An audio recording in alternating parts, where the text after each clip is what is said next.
So when we pray, thy will be done, it also means that it's God's will and not ours that we're talking about.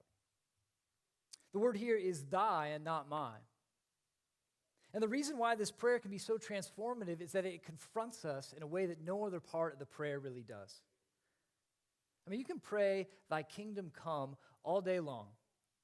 And as long as you have your own ideas about what that kingdom is and how it should be brought about, you can just be way off base and never know it.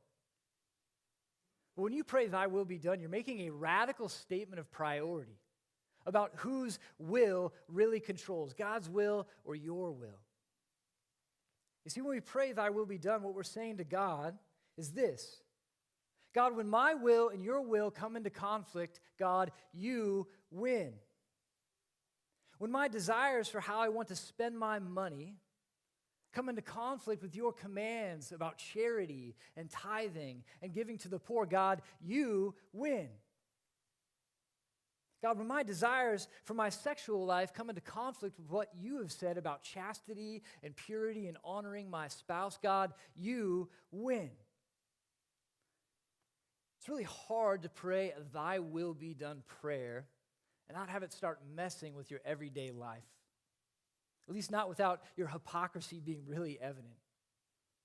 And listen, I think Jesus has given us this prayer. He's put it into the Lord's Prayer, our common everyday prayer.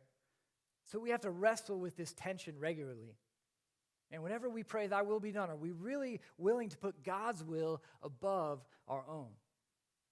When we pray, thy will be done, we need to know that it's God's will we're talking about and not ours.